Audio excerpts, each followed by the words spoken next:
si rien ne change? Il faudrait 33 ans pour atteindre la parité dans les instances de décision. Il est temps d'aller plus vite. Accélérons le mouvement. Assises de la parité, le 28 juin 2022. Inscrivez-vous sur assise-parité.com.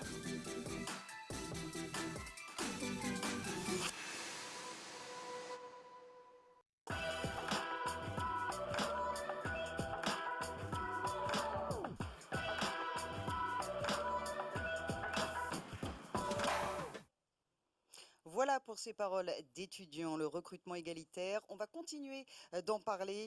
Bienvenue autour de cette nouvelle table ronde au cœur des Assises de la parité 2022. Nous allons voir justement que l'égalité homme-femme, l'égalité des chances ne relève pas seulement que de la politique. Cette parité se joue avant tout au centre de l'entreprise. Pourquoi est-ce indispensable? Tout simplement parce qu'il est prouvé qu'une équipe plus diversifiée et mixte augmente son efficacité de 23%. Il faut donc sortir des stéréotypes et ouvrir les métiers généralement masculins aux femmes. C'est ce que nous verrons avec nos intervenants. Alors on pense au secteur du BTP, de la haute technologie ou encore de la logistique. Pour forger une société plus égalitaire, il y a plusieurs leviers possibles. Comment mettre en place un recrutement égalitaire? Comment fidéliser les talents? Pour en parler, j'accueille autour de cette table ronde Caroline Evans de Gantz. Bonjour, bienvenue.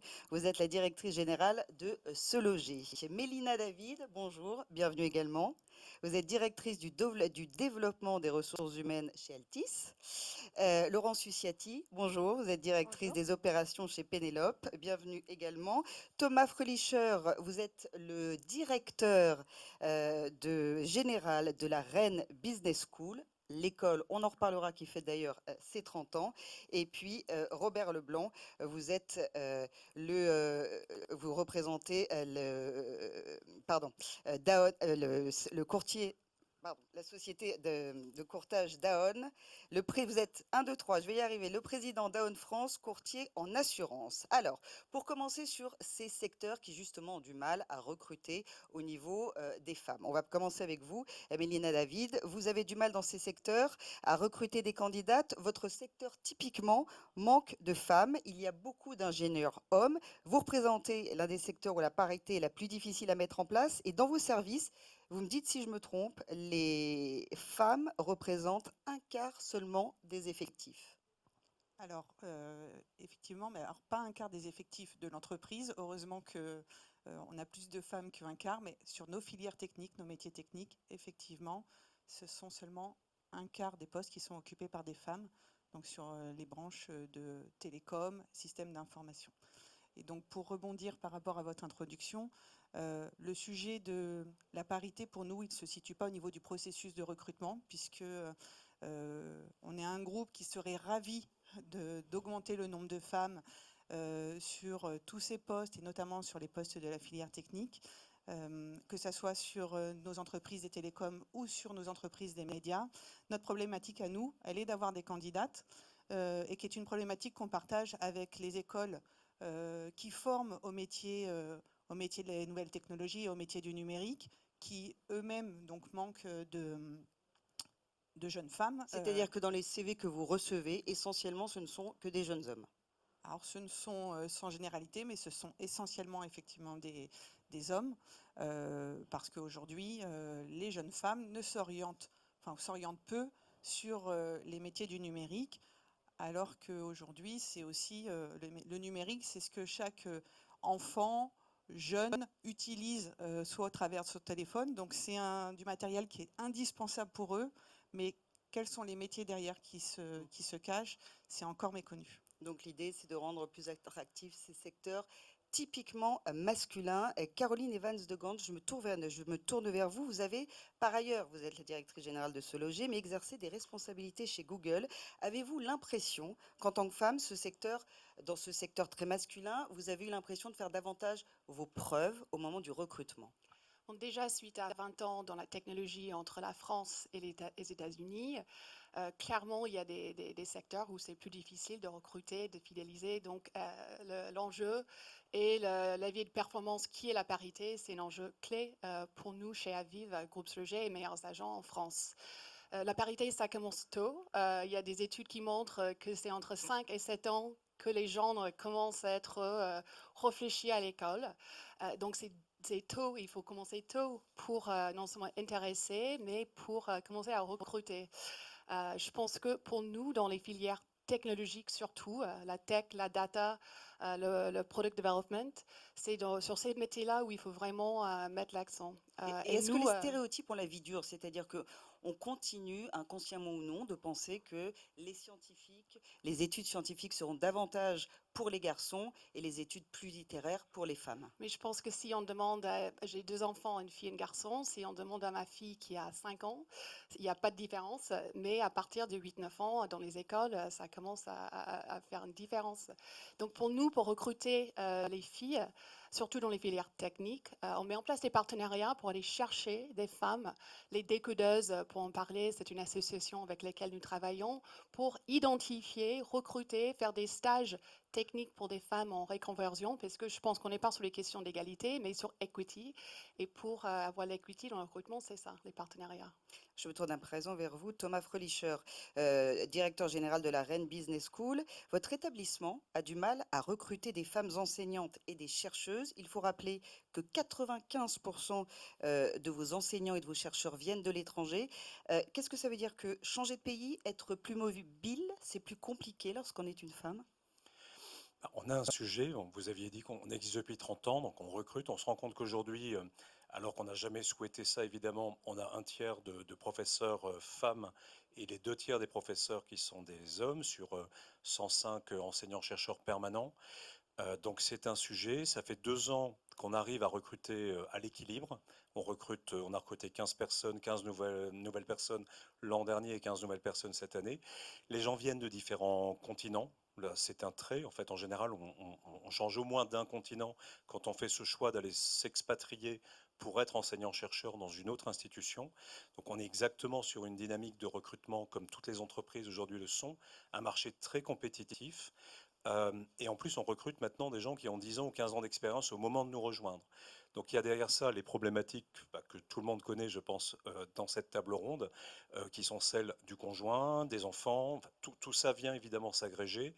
Et puis de départ aussi en cours de carrière entre une institution et une autre. Donc on a un vrai sujet. Alors, on l'a traité pour les gens qui sont chez nous, nos présents depuis pas mal d'années, aussi pour retenir les gens talentueux autour des questions de salaire. Ça fait plusieurs années qu'on a décidé que les augmentations de salaire seraient équilibrées entre les hommes et les femmes. Une façon de les fidéliser, C'est donc. une manière et de fidéliser et progressivement avec un index dont on est quand même relativement satisfait, mais il faut faire mieux, à 0,91. Ça fait quand même 25 points de gagné en moins de 3 ans sur les index que vous connaissez. C'est important. On doit être la 2e école de business, parce que maintenant on a la chance de tout publier, donc les choses sont claires. Et ça vient notamment de cet endroit-là. L'autre niveau, c'est de donner des responsabilités, puisque là, il y a des nominations qui sont faites. Donc moi, je peux, et j'ai cette chance que les universités n'ont pas exactement de la même façon, de pouvoir aller chercher des talents féminins dans l'école, de leur donner des responsabilités. Il y en a beaucoup à prendre, ce qui les fait finalement grandir plus rapidement dans l'école. Et puis la dernière chose, c'est vraiment le recrutement. On a 300 dossiers par an pour recruter 15 personnes avec une quarantaine d'offres qui vont être faites. Donc là, il y a tout un mécanisme assez subtil à conduire, parce que ce n'est pas de la discrimination positive, pour faire en sorte qu'à l'issue de tout ça, dans chacun des départements académiques, qui sont évidemment très différents, entre de la finance, de la supply chain ou du management, on n'est pas tout à fait dans les mêmes, dans le même, je dirais, dans la même capacité à attirer effectivement cet équilibre, mais on s'y tient. Puis j'ai la chance d'avoir une doyenne académique qui est venue du Royaume-Uni, qui est française, mais qui a passé 15 ans là-bas, où il faut quand même le dire, on a une tradition, en tout cas dans le monde académique, qui est très très prononcée là-dessus. Il y a de vraies réflexions peut-être plus ancrées qu'elles ne le sont, ou qu'elles sont en train de, disons qu'elles sont en train de devenir actuellement dans les communautés académiques françaises. Robert Leblanc, président d'Aon France, vous êtes avant tout pour l'égalité des chances, mais je crois que vous tenez à mettre en avant que votre COMEX atteint la quasi-parité et pourtant vous n'avez pas instauré de quota au sein de votre entreprise.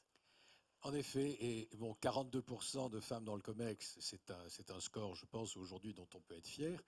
Mais personnellement, j'en suis d'autant plus fier que ce n'est pas sur une base de quotas. j'aime bien dire chaque fois que les personnes qui ont accédé au COMEX y ont été nommées pour leurs compétences. Et évidemment, quand ça se trouve être des femmes, on est heureux que le taux de femmes augmente parce que ça a des avantages par ailleurs, et notamment, on y reviendra sur l'intérêt concret de la diversité. Et la diversité, c'est pas que hommes-femmes, c'est la diversité de culture, de formation, de parcours, de caractère. Donc il y a plein de dimensions dans la diversité. Mais évidemment, homme-femme, c'est une première composante de diversité à laquelle on est très attaché. Mais j'insiste sur le fait, en effet, que le fait d'y être arrivé sur la base des compétences et pas sur une démarche formelle qui, pour moi, n'est pas morale, parce que d'un côté, dire à une femme, je te promeux, parce que tu es une femme, tu n'es pas la meilleure, mais tu es une femme, je trouve que ce n'est pas valorisant pour elle. Et dire à un homme qui était meilleur, écoute, excuse-moi, tu es meilleur qu'elle, tout le monde le sait, mais tu comprends, il faut mettre une femme, c'est pas moral non plus. Donc 42%, c'est un beau chiffre, mais surtout quand c'est un chiffre vrai. Donc pas d'instauration de quotas. Je me tourne vers vous, Caroline. Je crois que finalement, et d'ailleurs c'est très américain, cette instauration des quotas, elle est quasi systématique. Mais tout à Et l'heure, vous y êtes pour. oui, et tout à l'heure, nous avons parlé de l'expérience de la technologie Google qui était précurseur sur le sujet. J'ai passé 7 ans. Et ce que je trouve précurseur et ce que je suis ravie de retrouver chez Aviv, c'est que ça devient une priorité business avec une ambition forte. Et comment est-ce que nous avons géré nos priorités business? On chiffre avec une ambition. Et après, on mesure le progrès vers cette ambition. Donc, chez nous, tout simplement, chez Axel Springer, on en fait partie d'Axel Springer, c'est 40% des femmes dans la direction d'ici 2026. Et on va mesurer le progrès vers cette ambition. Je pense que je suis pour l'ambition chiffrée. C'est comme ça que je gère mon business. Et c'est une priorité business pour nous. Alors, le recrutement, comment instaurer plus d'égalité? Laurence Souchiati, je rappelle que vous êtes directrice des opérations chez Pénélope. Alors là, on est un petit peu dans le problème inverse, parce que l'accueil d'événements reste un secteur essentiellement féminin. 84% de vos effectifs, même si nous verrons que les choses bougent, sont féminins. Ce constat, il est le résultat de quoi, selon vous? De stéréotypes? Forcément, quand on pense à l'accueil, on pense aux femmes, aux Voilà, jeunes femmes? c'est ça en fait. Euh, et ce qui est intéressant aujourd'hui, c'est qu'on progresse grâce à nos clients. Pourquoi? Parce que nos clients inscrivent dans leur cahier des charges cette nécessité de mixer les genres et nous poussent à recruter plus d'hommes. Mais après, il y a un sujet qui est compliqué aujourd'hui, c'est le recrutement, puisque c'est une problématique mondiale. Et évidemment, on a du mal à recruter des femmes et des hommes. Et aujourd'hui, seulement 20% des candidats sont des hommes. Voilà. Donc, ça ne nous aide pas à respecter les cahiers des charges. Et moi, je suis assez pour les quotas aussi, puisque on a, dans la politique d'inclusion générale, on a un quota à respecter pour les personnes en situation de handicap. Et il s'avère qu'on progresse beaucoup plus vite sur l'emploi de personnes en situation de handicap que dans la parité homme-femme. Donc, c'est quand même la preuve que cette contrainte nous aide à avancer. Ce qui est intéressant avec votre profil, c'est que la parité pour vous s'inscrit finalement à contre-courant. On s'aperçoit que ça doit se faire dans les deux sens, que le recrutement des hommes aussi bien que le recrutement des femmes. Est-ce que par exemple, il faut aussi abolir certains stéréotypes et faire en sorte que les hommes soient attirés vers des métiers dits typiquement féminins, sage-femme par exemple? Effectivement, moi Est-ce je qu'il pense faut que décloisonner, dégenrer ces métiers pour accéder à davantage de parité? oui, moi je pense que oui. Et la seule contrainte qu'on ait finalement par rapport à la parité, c'est des contraintes physiques. Dans nos métiers, on a des métiers de factotum, donc d'hommes à tout faire. On a des métiers de room service, ce sont des garçons qui servent en salle de réunion et qui desservent ensuite les salles de réunion. Et il est clair qu'une jeune femme ne peut pas porter des plateaux remplis de tasses de café et de verre. Donc à partir de là, si la contrainte n'existe pas, pourquoi ne pas permettre qu'un homme soit sage-femme? Voilà. Absolument. Je me tourne vers vous, Robert Leblanc. Dégenrer les métiers, c'est quelque chose que vous pourriez envisager à l'avenir? D'abord, je n'ai pas le problème. Donc, déjà, je ne l'aborde pas de manière concrète dans l'entreprise. On n'a pas de métier genré dans l'assurance. S'il y avait un tout petit peu de côté genré historiquement, en assurance dommage, il y avait plus d'hommes. En assurance responsabilité civile, un peu plus de femmes. Mais ça, Voilà, mais non, aujourd'hui, c'est pas un Est-ce sujet. qu'il faudrait, par exemple, autant d'hôtesses Pénélope que d'hôtes? Pourquoi pas? Je pense que dégenrer, pour moi, il y a deux dimensions. Il y a celle de la diversité qu'on a abordée. Dans un travail en équipe, il faut de la diversité parce que ça enrichit l'équipe. Pour moi, c'est pas discutable. C'est concret, c'est nécessaire. Ensuite, une sage-femme, il me semble qu'elle fait son métier un peu toute seule face à la femme en train d'accoucher. Que la sage-femme soit homme ou femme, la diversité dans le collège de sages-femmes ne me paraît pas être le même enjeu que la diversité dans une équipe d'entreprise. Voilà. Alors, est-ce qu'il faut qu'il y ait des hommes sages-femmes? Alors après, il y a l'aspect moral. Si un homme veut vraiment l'être, je ne vois pas pourquoi on l'empêcherait. Mais à l'inverse, avoir une démarche volontariste pour dire je veux 50% de sages-femmes qui soient des hommes, ça me paraît inutile. Mélina David, vous avez décidé d'intervenir justement au plus tôt, dès le collège, pour abolir ces stéréotypes, car c'est dès l'école, et on va en reparler tous ensemble, que les injonctions s'installent. Je crois que vous animez des ateliers et vous intervenez auprès de collégiens. Alors effectivement, pour rebondir, nous, les métiers du numérique n'ont aucune limite, qu'on soit homme ou femme. En fait, Il n'y a pas de il contraintes n'y a pas de physiques contrainte qui seraient physique, propres. enfin, donc on n'est pas du tout sur ces métiers-là. Et donc notre choix depuis des années, c'est de travailler avec des associations qui sont reconnues pour faire bouger les choses en faveur de l'égalité des chances, de la parité, telles que la Fondation Mosaïque, l'association Révèle ou Sport dans la ville. Donc c'est depuis des années qu'on a cette action pour aller dès le collège auprès des collégiens et des collégiennes avec notre association Révèle et Elle dans la ville, pour leur présenter, les faire venir dans l'entreprise, leur présenter des managers femmes, des collaboratrices qui ont évolué, qui leur racontent leur parcours scolaire, comment elles ont fait leur choix, comment elles ont évolué dans l'entreprise, afin de les aider dans le choix de leur orientation et surtout de casser ces barrières sur nous ne sommes pas faites pour des filières scientifiques. D'ailleurs, je crois que les statistiques du bac prouvent le contraire dans les matières scientifiques. Donc, c'est depuis plus de 10 ans maintenant, on intervient au niveau des collèges, au niveau des lycéennes, et puis un peu plus tard dans l'enseignement supérieur, au travers de l'alternance. On a un très très fort enjeu, nous, et une ambition chiffrée, puisqu'on parlait de chiffres, de favoriser l'alternance. Donc c'est 8% de nos effectifs cette année en alternance au global, mais c'est aussi plus 15% comme objectif de femmes dans les filières techniques. Et ça, c'est du travail auprès des écoles d'ingénieurs, avec les écoles d'ingénieurs, pour participer à financer des bourses d'études d'étudiantes. Donc, vous parliez des décodeuses, mais aussi Bicoding Lady, de participer à ce genre d'événements, de participer à des forums femmes ingénieurs. Donc, voilà, on est vraiment dans une démarche d'aller défendre les métiers du numérique, d'aller mettre en visibilité nos collaboratrices. D'aller convaincre et chercher Voilà. ces jeunes femmes. Alors justement, quand vous les rencontrez, quelles sont leurs inquiétudes, quels sont leurs freins pour justement se dire, bon, bah, une filière technique ou haute technologie, logistique, finalement, ça ne sera pas forcément fait pour moi? En fait, au premier abord, c'est déjà pas spécialement une inquiétude qu'elles ont, c'est que nos métiers, elles ne les connaissent pas. Le numérique, c'est quand même un métier assez nouveau. Enfin, on en parle récemment. Avant, on parlait des télécoms, on parlait des systèmes d'information. Maintenant, on englobe ça dans un métier du numérique. Je pense qu'elles sont déjà dans une approche où, à ce stade de leur étude, on ne leur a pas encore parlé de ces métiers-là. Alors, voilà, oui. on leur parle de métiers beaucoup plus connus, de marketing, de communication, de finance, des métiers que tout le monde comprend en tout cas très rapidement, mais ces métiers qui pour elles n'ont pas encore d'existence, on ne leur en parle pas. Un mot, peut-être, Caroline? Je pense que c'est tout simple, mais l'idée, est-ce qu'il y a quelqu'un qui me ressemble, que je vois, qui fait ce métier? Est-ce qu'il y a quelqu'un qui me ressemble, qui est patronne d'entreprise? Je pense qu'on est sur les rôles modèles pour le collège et le lycée, pour qu'il y ait des rôles modèles qui existent et qui peuvent inspirer. C'est vraiment ça qui est important. Thomas Frölicher, votre école a 30 ans. Aujourd'hui, on est à peu près au même nombre de jeunes étudiantes que de jeunes étudiants. Oui, d'ailleurs, oui.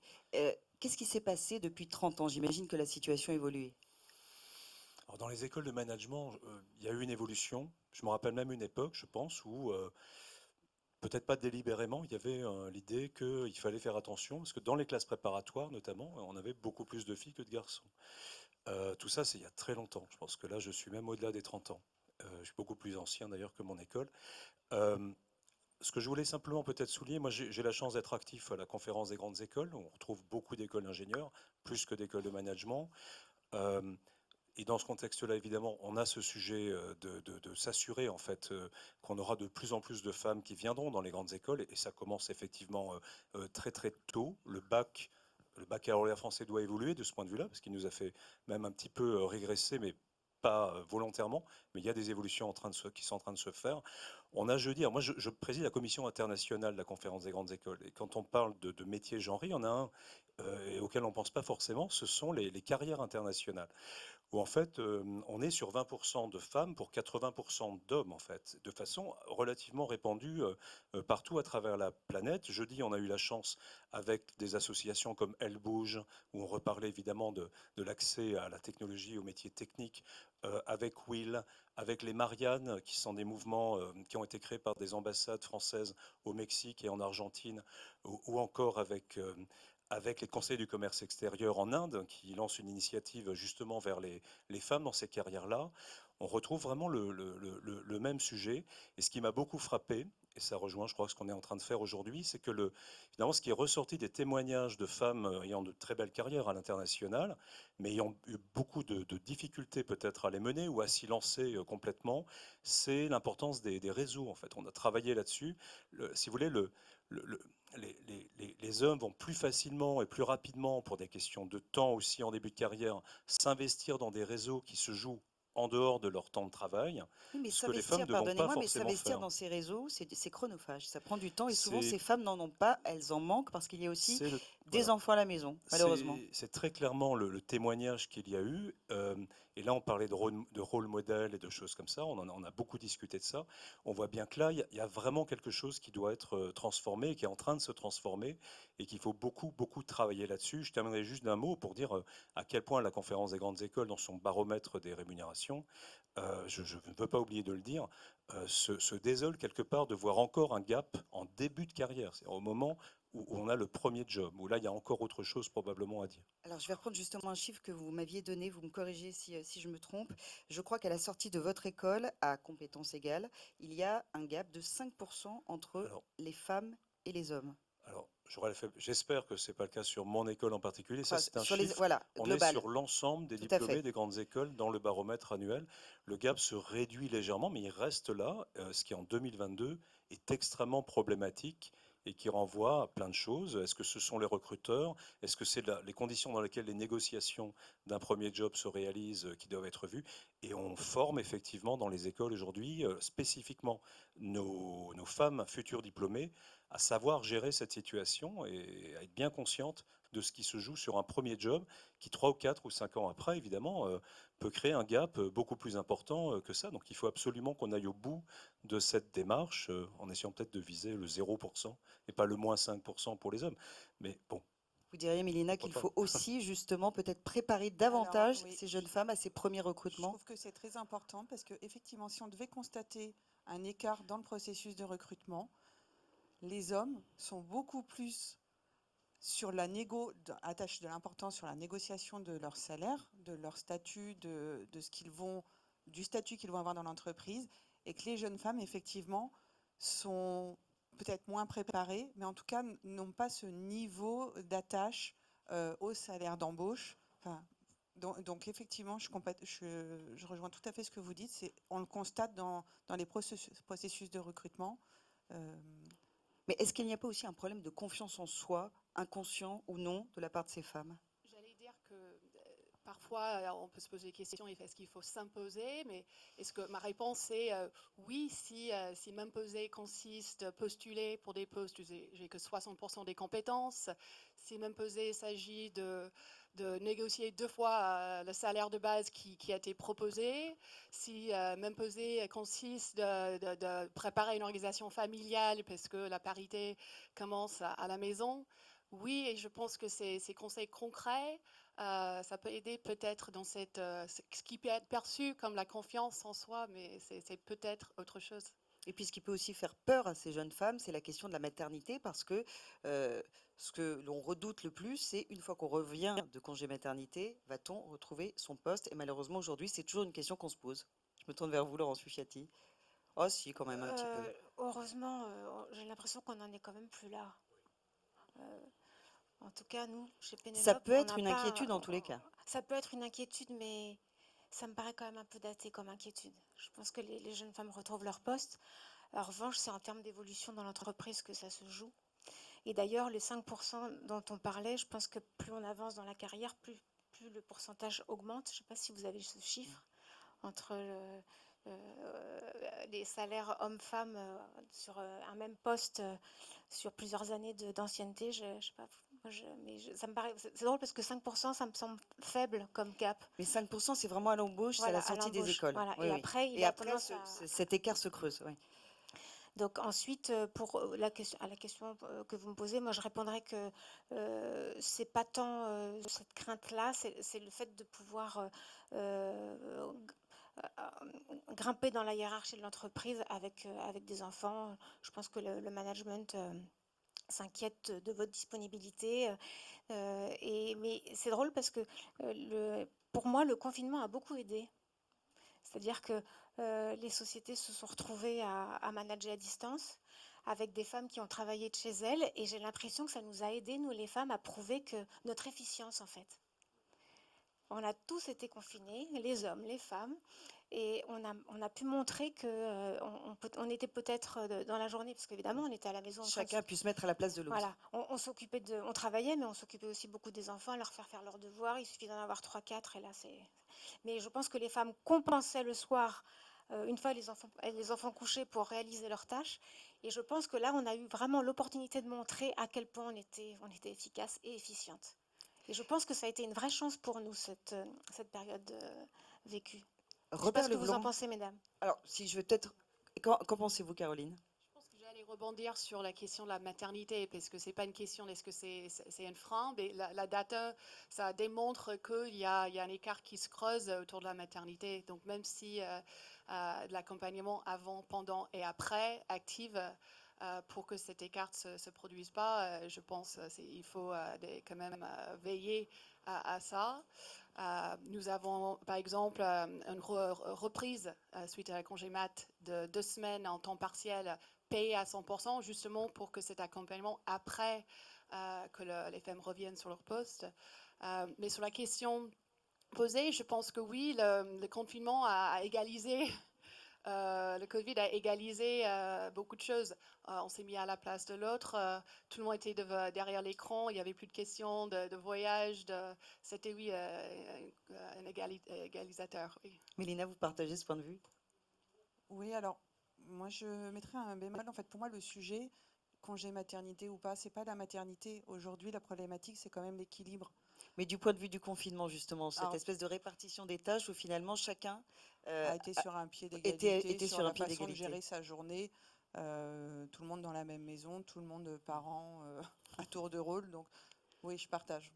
Je partage, mais après on est sorti du confinement, donc justement il faut que ce mouvement garde sa consistance dans le retour à l'entreprise. Et la conciliation vie privée, vie pro, je pense qu'elle est essentielle. C'est ce qui est permis aujourd'hui avec plein de solutions, et l'accompagnement sur toutes les étapes de la vie de famille est important pour en tout cas nos salariés. C'est ce que nous on essaye de faire sur des solutions de garde d'enfants. Ensuite, alors on l'a vu vraiment, ça a été un grand succès avec le soutien scolaire justement pendant le confinement, mais aussi salariés aidants. Et en tout cas, c'est le choix qu'on a fait, et c'est disponible pour tout, hommes, enfin pour les hommes comme pour les femmes, parce que cette problématique, elle se pose dans la société aujourd'hui de façon de plus en plus équitable, quel que soit qu'on soit un homme ou une femme, quoi. Robert Leblanc, avez-vous également été amené à devoir rassurer aussi parfois ces jeunes femmes qui évoluent dans votre entreprise? Quant à la maternité, quant à leur responsabilité familiale? Rassurer ne me paraît pas le mot, je dirais plutôt les assurer. Mais dans tout ce qu'on vient de dire, il y a beaucoup de choses. Les écarts de salaire à l'embauche, mais c'est la faute de l'entreprise. Enfin, c'est une règle à avoir dans l'entreprise, de dire à un poste donné, il y a un prix donné. Et c'est pas parce que la personne est blonde ou brune ou homme ou femme que le prix doit varier. Moi, quand j'entends ça, je me dis des entreprises qui Mais fonctionnent comment vous pas l'expliquez encore. alors? Quand on vous explique Parce qu'effectivement, qu'il y a des on entreprises mal on gérées. sort de l'école Parce et que, à parce, poste à compétences égales, il parce y a que, quand même un écart de parce 5%. que ce sont des entreprises mal gérées. Chez nous, ça n'arrive pas. Il n'y a aucune raison de faire ça. Je me plaçais tout à l'heure sur un terrain moral. Sur un terrain moral, il n'y a aucune raison d'avoir ces différences. Mais il y a des vieilles traditions en France. Dans les grandes écoles, les grandes entreprises nationales françaises, il y a 40 ans, donnaient pas le même salaire à un X ou à un centralien. L'X avait droit à 5% de plus que le centralien. Bon, voilà, alors on a des vieilles histoires comme ça qui sont évidemment pas défendables, et il en reste des choses, mais ça, c'est la responsabilité des entreprises. Ensuite, j'entends les femmes ont des enfants, il se trouve que les enfants ont aussi des pères, hein, donc les hommes ont aussi des enfants, en général, et moi, quand je vois les jeunes couples que je connais, l'équilibre dans les jeunes couples est totalement différent de ma génération. Est-ce Donc qu'il est la question suffisant? qui Il est pouvait... encore suffisant selon vous? Alors, je ne suis pas capable de le dire, moi, je ne suis pas sociologue, je ne vois pas la France entière, mais dans les cas que je vois, le partage est beaucoup plus équitable. C'est vrai qu'une génération plus tôt, où il y avait effectivement des rôles beaucoup plus différenciés. Ma femme a fait une grande école et elle n'a pas fait le même parcours que moi parce qu'elle s'est beaucoup plus occupée des enfants. Elle est aujourd'hui aussi occupée que moi, mais en bénévole. Vous voyez, donc les décalages sont quand même, c'est pas les mêmes parcours. Mais quand on voit les jeunes couples qu'on connaît, honnêtement, le partage des rôles est beaucoup, beaucoup plus équilibré. Et dans l'entreprise, on est très attentif au sujet. On a commencé à aborder le sujet du congé de paternité. Et en tout cas, déjà, on veille à ce que les augmentations des femmes en congé de maternité soient les mêmes que si elles étaient présentes, etc. Pour éviter, parce que c'est vrai que c'est un sujet, ces décalages dans la réalité des choses. Une femme qui a 3 congés de maternité, qui s'absente de nombreux mois, c'est très bien qu'elle ait ce parcours personnel, mais l'entreprise pouvait parfois la pénaliser. Donc là, il faut être volontariste. Il faut C'est-à-dire? l'être. Justement, corriger les choses, parce que naturellement, une personne absente, elle va être moins sur des sujets du moment. Au moment où il va se passer quelque chose d'autre, on va moins penser à elle. Donc là, la pente naturelle est effectivement en défaveur des femmes, c'est vrai. Et donc là, il faut être volontariste, il faut corriger ça, mais c'est pas très compliqué. Mais cette accélération, selon vous, elle doit d'abord être politique, elle doit être législative ou finalement Non. tout doit Alors, se passer au sein de l'entreprise, avant tout? personnellement, je suis très libéral, donc moins l'État s'occupe de nos affaires et mieux on se portera. Et plus on produira de richesses et plus ils auront d'impôts en retour. Donc, qui nous laisse tranquilles. Et je pense que la conscience dans les entreprises aujourd'hui est assez grande, dans le public, dans les entreprises. Les entreprises qui ne suivent pas, c'est juste parce qu'il y a des dirigeants qui ont compris les enjeux du moment. Mais elles vont forcément moins bien que quand on a compris. Donc je crois qu'il n'y a pas besoin d'une loi pour avancer. Il faut avancer, mais il n'y a pas besoin de la loi. Il faut avancer sans la loi. Vous êtes d'accord avec cette analyse, Laurence Suchati? Oui, moi je suis d'accord avec ça. En fait, je pense que la parité, elle vient aussi de soi. Et ça, c'est compliqué. Vous voyez, je ne sais pas si c'est comme ça chez vous, mesdames, mais mon mari, quand il a décidé de serrer ses chaussures, la terre peut s'écrouler, il serre ses chaussures. Ou quand il veut faire ses papiers, la terre peut s'écrouler, il fait ses papiers. Et nous, c'est pas pareil. Et donc là, ce sont des choses qui sont assez anecdotique, vous voyez, mais quand il s'agit d'aller voir un médecin pour son enfant, d'aller voir un professeur, où vous allez dégager du temps, mais votre mari, il va pas dégager du temps. Et donc ça, oui, mais parce que vous êtes plus jeune que moi. Voilà. Et donc, tant mieux, vous avez réussi à mettre en place un modus vivendi.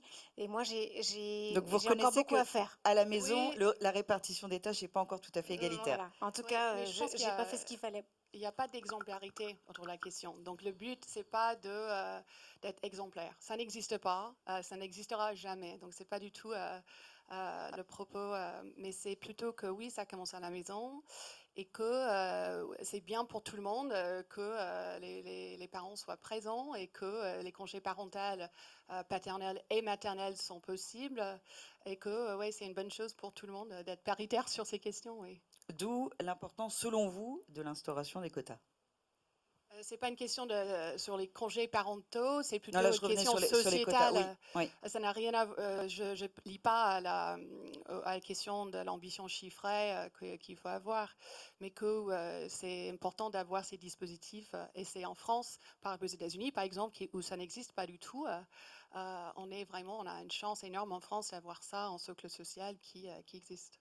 Justement, pour revenir un petit peu sur cette différence, vous qui avez travaillé aux États-Unis, au niveau de la culture française concernant cette parité homme-femme et la culture américaine, quels sont nos points forts à nous, Français? Déjà, la culture française, la culture américaine, c'est des généralités parce que les cultures sont composées de tellement de choses très différentes. La culture française est quand même composée des choses vraiment différentes comme la culture américaine. Mais je l'ai dit, je pense qu'une égalité sur les congés parentaux, femmes-hommes, que maintenant il y a ça qui existe et ça n'existe pas aux États-Unis. Il y a aussi, je pense, une volonté européenne d'avancer la question de la parité qui parle les statuts, qui est juridique. Et c'est déjà deux choses qui sont importantes et on a la chance d'avoir ça. Et en revanche, dans quel domaine sommes-nous en retard? Selon vous, toujours, Mais selon votre expérience. Sur les chiffres, je pense que sur le CAC 40, par exemple, on est en retard face aux pays anglo-saxons. Donc c'est dans les chiffres. Sur les résultats, peut-être. Sur les résultats. Thomas Fröhlicher, vous êtes d'accord avec ce qui vient d'être dit? D'abord, j'aimerais dire Isabelle, pardonne-moi, c'est mon épouse. Je reviens juste sur. Non, mais je reviens parce que je crois qu'il y a quand même un élément. Alors, je suis pas très sûr que chaque génération comme ça est tellement différente l'une de l'autre, mais il y a quand même un truc qui me paraît évident, c'est qu'aujourd'hui, on voit bien les vies de couple qui se mettent en place au moment où on quitte les études et on démarre des carrières. Il n'y a plus du tout, en tout cas, je pense, ce côté inexorable où l'homme qui va trouver son premier job va entraîner son épouse. Moi, je pense que là, il y a vraiment il y a un débat permanent et constant. L'un prend le relais de l'autre et vice-versa. Ça, je pense que c'est en train de se mettre vraiment en place et ça augure bien de ce qui va arriver après. Je pense que on a vraiment aujourd'hui des gens qui vivent ensemble et qui sont prêts à se passer des relais. C'est une fois l'une qui va prendre un job et qui va partir, y compris au loin.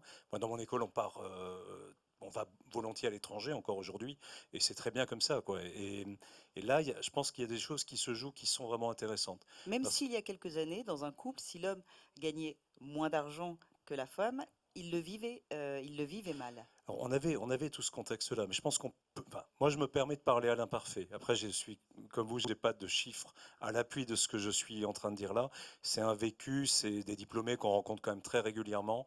On a des gens qui partent, voilà, ensemble faire le tour de la planète et qui vont l'une et l'autre trouver avec des décalages de temps, des jobs et qui vont se passer le relais. Il y a une espèce d'équilibre peut-être sur la vie qui pourrait s'installer, qui serait vraiment intéressant. Là, j'ai moi drivé les trucs. Toi, tu m'as accompagné et tu as fait ce que tu as fait une vie. Et c'est passionnant en plus. Ça permet de se ressourcer, de se renouveler. Et puis ensuite, on échange. Enfin, ce serait formidable d'avoir 60 ans de carrière vécu comme ça et à travers le monde et d'un job à l'autre et en se formant et en ayant des enfants en congé de maternité, en congé de paternité. Enfin, je pense que ce modèle-là, il est à notre portée. Là, on peut l'accompagner. On peut vraiment, et on a peut-être la responsabilité de le faire, d'autant plus qu'on n'a pas, nous, ni eu la chance peut-être, ou en tout cas fait ce qu'il fallait il y a pas mal d'années Et puis on va revenir pour que sur ça ce change chiffre plus vite. important quand même que j'ai dit en introduction de cette table ronde. Il est prouvé qu'une équipe plus diversifiée, surtout plus, enfin, en tous les cas mixte, et gagne en efficacité de 23%. Et ça, ce n'est pas rien. Justement, Mélina, David, lorsque ces femmes, qui sont donc, que vous avez du mal encore à recruter dans vos secteurs typiquement masculins, ces femmes, comment sont-elles accueillies par les hommes? Avec un grand sourire, parce que les hommes de Donc les hommes sont l'entreprise demandeurs de sont cette mixité. demandeurs de cette mixité, sont les premiers à valoriser leurs collègues qui sont sur des postes de directeur de systèmes d'information, de télécom, donc sont vraiment demandeurs. Donc au niveau des mentalités, en tous les cas chez les hommes, il Alors, n'y a pas de alors, stéréotype. dans notre entreprise, il n'y a absolument pas de stéréotype. On a, nous, lancé un programme il y a quelques années pour se fixer l'ambition au-delà des chiffres et au-delà de quotas. Je ne suis pas favorable pareil aux quotas, mais un programme qui est autour des carrières au féminin. Et dans ce programme-là, c'est bien de porter, de mettre en visibilité nos femmes sur les fonctions clés, sur le management. Elles sont souvent accompagnées de leurs managers qui viennent expliquer en quoi elles sont compétentes. Et c'est toute l'action qu'on a de manière collective dans l'entreprise. Laurent Chiatti, pour justement favoriser cette parité au sein de l'agence Pénélope, vous avez diversifié votre stratégie de recrutement, vous avez élargi vos services. Dites-nous un petit peu comment vous y êtes pris. Alors, en fait, on s'est encore une fois adapté à nos clients. C'est nos clients qui nous ont fait grandir et diversifier nos métiers. Et la tendance aujourd'hui, c'est que les hôtesses d'accueil se rapprochent des métiers de l'hôtellerie. D'accord. Et donc dans l'hôtellerie, la mixité n'est plus approuvée, elle existe depuis longtemps. Et c'est ce qu'on essaie de faire, recruter des garçons qui se comportent avec les mêmes codes que l'hôtellerie pour accueillir les visiteurs, avec beaucoup plus de mobilité. Vous voyez, l'hôtesse qui reste derrière une banque d'accueil, c'est plus trop ce qu'attendent nos clients. Ils ont vraiment envie qu'il y ait un mouvement vers les visiteurs, que ce soit parfois aussi des personnes qui vendent, notamment dans les concessions automobiles. On a envie que les hôtesses soient aussi pas des forces de vente, mais développent un sens du commerce plus approfondi. Voilà, l'idée c'est de faire évoluer les métiers de l'accueil vers des métiers qui se rapprochent de ceux de l'hôtellerie, des codes hôteliers. Thomas Fröhlicher, justement, vos étudiants, lorsqu'ils sortent de l'école, quels conseils auriez-vous envie de leur donner? Non, mais je reviens à cette idée-là, je crois qu'on le dit depuis tout à l'heure. Enfin, ce qui est vraiment fantastique ici, c'est qu'en fait, on gagne en la diversité, ça fait gagner et en efficacité, en performance, en équilibre, en résilience, tout ce qu'on voudra. Enfin, je pense que voilà, enfin, on sait très bien que l'hybridation à tous les niveaux, ça a toujours eu du bon et qu'il faut la pousser au maximum. Donc, moi, je pense qu'en fait, il y a alors. Il me semble que donc à la fois l'internationalisation des équipes, la diversité hommes-femmes, la diversité des origines des gens qu'on recrute aussi en termes de diversité sociale. Tout ça, ça favorise à créer cette robustesse organisationnelle et cette plasticité, cette agilité des organisations. Et il y a peut-être une raison, enfin je m'avance un tout petit peu, mais je pense qu'on est, en tout cas dans les grandes écoles aujourd'hui, on est en quête d'engagement. C'est quelque chose qu'on aimerait apprendre, hein, l'engagement, c'est pas facile à apprendre, comment on fait une pédagogie de l'engagement. Et vous noterez que ce sont souvent des majors de promo qui sont des filles, des femmes, qu'on a beaucoup entendu ces derniers temps prendre des positions très fortes. Et c'est peut-être là justement que c'est en train de se jouer, parce que c'est surtout des engagements. Quand vous êtes sur ces cérémonies, c'est pas des hasards. Et je crois que là, il y a quelque chose qui est en train de se jouer. Réengager, engager et s'assurer qu'on a des gens qui vivent aussi une citoyenneté, je veux dire, à travers leur vie professionnelle, à travers ces engagements. Alors, le temps de cette table ronde est écoulé. Merci à tous les 5 d'y avoir participé. Alors, évidemment, vous restez avec nous puisque les assises de la parité se poursuivent avec notamment en vidéo dans quelques instants notre toute dernière étude SK.